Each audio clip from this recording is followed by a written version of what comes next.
High Admiral Trell stood at the bridge of the Imperial flagship Dominion gazing at the holographic representation of the small blue planet, Earth, a mere speck in the vast Venturi Empire that spans 17 sectors and over 300 star systems. "Are the humans still refusing our terms?" he asked, mandibles clicking with irritation. Captain Nex nodded. "Yes, Admiral. They have rejected our final ultimatum." "Primitives," Trell scoffed. "They've barely left their solar system. How do they expect to resist the might of the Empire?" The communications officer interrupted. "Admiral, we're receiving a transmission from Earth. It's being broadcast on all frequencies." "Put it through," Trell ordered. The holographic display shifted, revealing an older human male in a simple military uniform. No ornate decorations or displays of wealth like Imperial officers wore, just functional attire with a few service medals. "I am General Thomas Reed of the United Earth Defense Force," the human said. His voice was calm, almost gentle. "I understand you plan to begin your invasion in 12 hours. Trell leaned forward. "That is correct, human. Your species has one final chance to surrender and accept Imperial rule. Your resources will be harvested, your population managed appropriately, but those who cooperate will be treated fairly." General Reed nodded slowly. "I'd appreciate your directness, Admiral. I'm not contacting you to negotiate. I'm contacting you to warn you." A ripple of amusement passed through the bridge crew. Trell allowed himself a small chittering laugh. "Warn us? Your species has barely achieved interplanetary travel. Your weapons are primitive. Your defense systems are laughable. What could you possibly warn us about?" The human's expression remained unchanged. "History, Admiral. You see, your empire has conquered hundreds of worlds, but from what we've gathered from your broadcasts and the intelligence we collected, you've never encountered a species quite like humans before. All species say they are unique, human." "True," Reed nodded.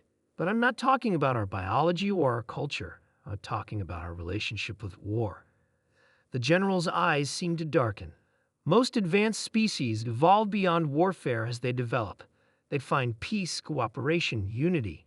That's what happened in your empire, correct? Internal conflicts were settled thousands of years ago." Trell nodded. "Civilized beings outgrow such barbarism." "Humans didn't," Reed said simply. "We've been fighting wars since before we had written language. For resources, for land, for beliefs, sometimes simply for power. We've never stopped. Even as we reached for the stars, we brought our conflicts with us." The general sighed. "What I'm trying to tell you is this. You've conquered peacekeepers, philosophers, and traitors. You've never faced warriors. Not true warriors who have perfected the art of war for thousands of years." Trell felt a strange discomfort. "Are you threatening the Venturi Empire, human?" "No, Admiral.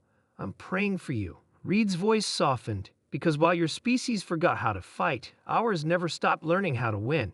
You wield your weapons like tools. We wield ours like extensions of ourselves." The bridge had fallen silent. "You should know that we've already infiltrated 6 of your support vessels. Your shield frequencies have been recorded. 3 of your supply lines have been compromised.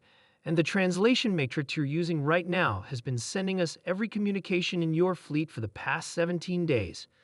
Trell's blood ran cold. "Impossible." "That's what every empire throughout human history has said," Reed replied, "right before they fell." He leaned forward, his face filling the display. "You have 12 hours to withdraw from Earth space. After that, we will show you what happens when you threaten a species that has turned warfare into an art form." The transmission ended. For several long moments, the bridge remained silent. "Admiral?" Captain Nex's voice wavered. "Should we begin the invasion preparations as planned?" Trell stared at the blue planet. Something primal and long forgotten stirred within him, a feeling his ancestors must have known before the Empire's long peace. It took him a moment to recognize it. Fear. "Run a complete diagnostic on all systems," he ordered.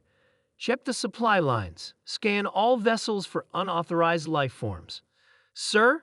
Nex looked confused. "You don't actually believe—" "Alert from engineering, Admiral." The communications officer interrupted. They're reporting anomalies in the shield generators, and, sir, 3 supply vessels have just reported explosive decompressions in their cargo holds. Trell's gaze returned to the blue planet, so small, so insignificant, and yet. Sir, security has apprehended an intruder near the engine core. They're reporting 3 more at large. Captain Nex's mandibles trembled. How is this possible? We're at the edge of their system. Trell remembered ancient text from the Imperial Archives, warnings about species that never evolved beyond their warlike nature, species that turned violence into an evolutionary advantage rather than outgrowing it.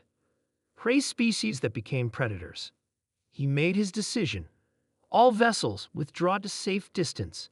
Hold position at the heliopause. Admiral, Nex questioned, are we retreating?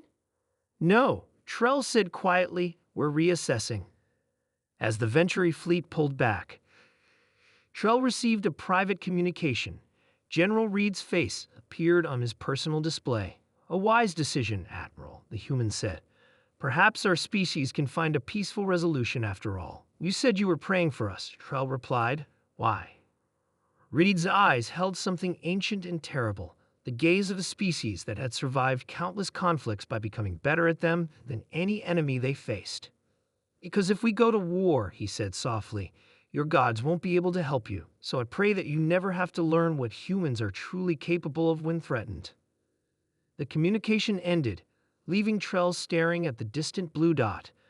For the first time in the Empire's long history, they would have to consider that some worlds were not worth conquering. Some predators were best left undisturbed.